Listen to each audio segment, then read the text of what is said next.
الحمد لله نحمده ونستعينه ونؤمن به ونتوكل عليه ونعوذ بالله من شرور أنفسنا ومن سيئات أعمالنا من يهده الله فلا مضل له ومن يضلل فلا هادي له. أما بعد، قال الله تعالى في الكلام المجيد: رضی اللہ عنہم ورضوا عنہ، صدق اللہ العظیم. سبحانک لا علم لنا الا ما علمتنا انک انت العلیم الحکیم.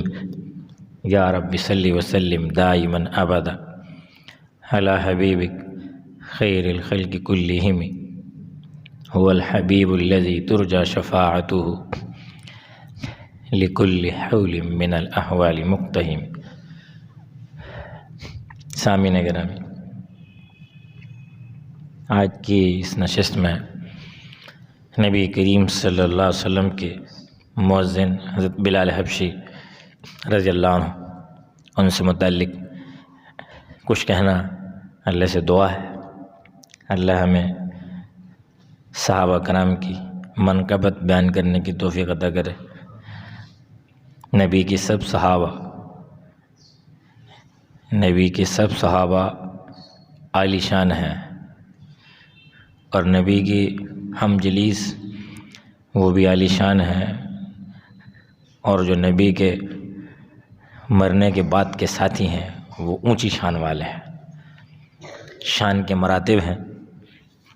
اللہ رب العزت نے جو شان عطا کی ہے، نبی کے قریب بیٹھنے والوں کو جو مقام عطا کیا ہے، اس مقام تک بعد میں آنے والے قطعا نہیں پہنچ سکتے. ان کی منقبت سن کے کچھ نہ کچھ ان کے نقش قدم پہ چلنے کی کوشش کی جا سکتی ہے. اللہ سے دعا ہے اللہ صحیح کہنے کی توفیق عطا کرے.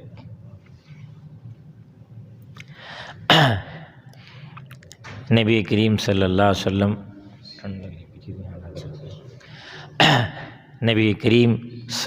علیہ وسلم کی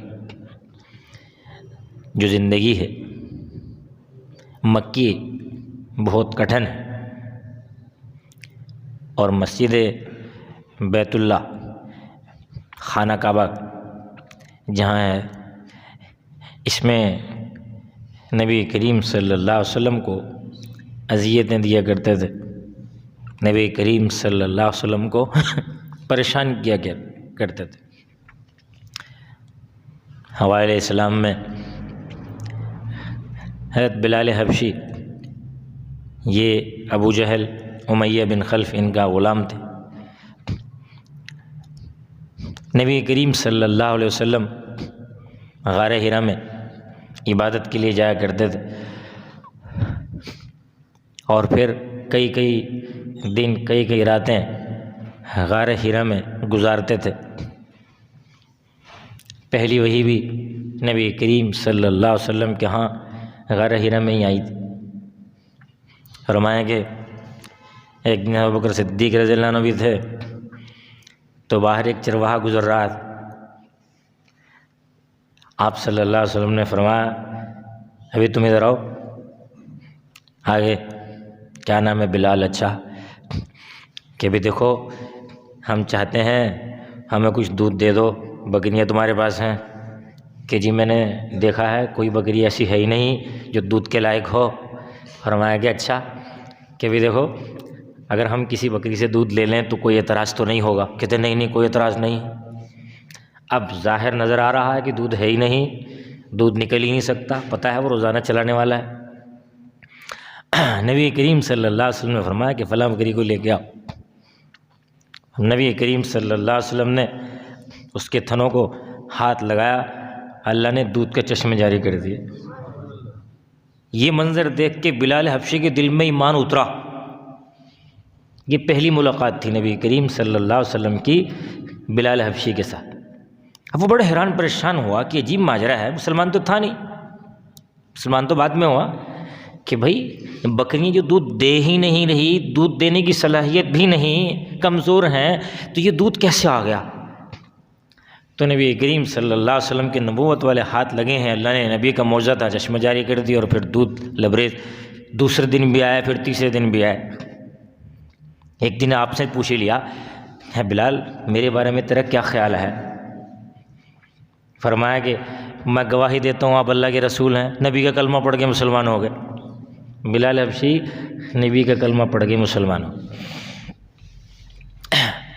فرمایا کہ جب یہ خبر امیہ بن خلف کو معلوم ہوئی، ابو جہل کو معلوم ہوئی، اس نے حضرت بلال حبشی پر مزید مصائب کے پہاڑ توڑ دھوپ میں لٹا دیا جاتا تھا، اور دھوپ میں لٹا کے اوپر سے پتھر رکھ دیا جاتا تھا، اور پھر کبھی زرہ پہنا کے چلچلاتی دھوپ کے اندر کھڑا کر دیا جاتا تھا، کبھی گائے کی کھال کے اندر ان کو لپیٹ دیا جاتا تھا، اور پھر یوں سمجھ لیجئے کہ حتیٰ کہ فرمایا کہ امیہ بن خلف اور ابو جہل نے ایک دن تو اوباش قسم کے لوگوں کو ان کے گلے میں رسی ڈال کے کہا کہ گھسیٹو اس کو مکے گلیوں میں، یعنی کہ اتنا پریشان کیا، لہو لہان ہو جاتے تھے۔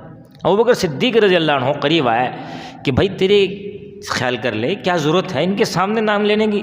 اللہ کا نام لینا ہی ہے، ذرا پوشیدہ طور پہ لے لو۔ کہ بس کچھ نہیں کہہ سکتا، ایک جنون ہے، بس جب آگ لگتی ہے بس میں احد احد کی صدا لگاتا ہوں، ان کی طبیعت خراب ہو جاتی ہے۔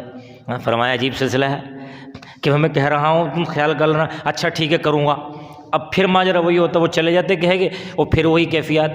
اب اس بات سے، اللہ کا نام لینے سے ابو جہل کی، امیہ بن خلف کی طبیعت خراب ہوتی تھی، مشرک تھے، اب مشرک کے سامنے اللہ کا نام لیں گے طبیعت خراب تو ہوگی، وہ موحد تھے، احد کی صدا لگ رہی۔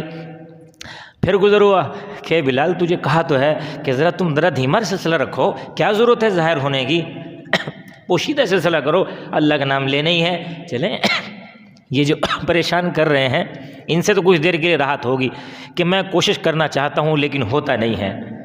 جب میں جوش میں ہوتا ہوں، اللہ کا نام لیتا ہوں تو بڑی عجیب کیفیات ہیں کہ مجھے یہ مجھے جتنا بھی مار دیں، حتیٰ کہ مجھے مار مار کے بالکل ہی ختم کر دیں، لیکن میرے دل سے اللہ کا نام نہیں نکال سکتا۔ یہ کیفیات تھیں، یہ کیفیات تھیں۔ فرمایا کہ اچھا بھائی پھر میں تمہیں نصیحت کر رہا ہوں کہ بھائی کچھ سلسلہ کر، ان کے سامنے نہ سلسلہ ضرورت نہیں ہے، پتہ ہے ان کو بھی پتہ لگ گیا، لیکن ان کے سامنے جب تو اللہ کا نام لیتا ہے ان کے دلوں میں آگ لگ جاتی ہے۔ ارے تو اللہ کا نام ہے، اللہ الصمد، قل هو اللہ احد، اللہ الصمد، فرمایا اللہ ایک ہے۔ اللہ یہی تو کیا کہتے ہیں کیفیات ہیں، نبی کا بھی تو یہی کہنا تھا کہ اللہ ایک ہے، اللہ کے علاوہ کوئی معبود نہیں۔ اے مشرکوں میں تمہیں کہہ رہا ہوں، قولوا لا الہ الا اللہ تفلحون، اللہ کا نام لے لو کامیاب ہو جاؤ گے۔ کامیابی کیا ہے؟ کامیابی یہی تو ہے کہ اللہ کا نام لینا، اللہ ایک ہے، 360 نہیں ہے۔ خانہ کعبہ میں 360 بت تھے۔ اب صورتحال یہ ہوئی کہ پھر جب کیا کہتے ہیں زیادہ ایک دن تو بہت ہی مارا انہوں نے، تو ابوبکر صدیق رضی اللہ عنہ نے نبی کریم صلی اللہ علیہ وسلم کی خدمت میں حاضر ہو کے فرمایا، اللہ کے نبی بلال حبشی کو بہت دنوں سے دیکھ رہا ہوں، بہت پریشان کر رہے ہیں، بہت مارتے ہیں، میں سمجھا کے تھک گیا ہوں، اس کو کہتا ہوں ان کے سامنے نام لینے کی ضرورت نہیں ہے، تم اللہ والا ہے، تیرے دل میں اللہ کی کیفیات ہیں، تو جب کیا کہتے ہیں یہ دائیں بائیں اس وقت اللہ کا نام لے لیا کرو۔ فرمایا کہ بس وہ کہتا ہے کہ جب میں اللہ کا نام لیتا ہوں تو مجھے جنون ہوتا ہے اور بس دل سے صدا نکلتی ہے اللہ، تو اللہ کا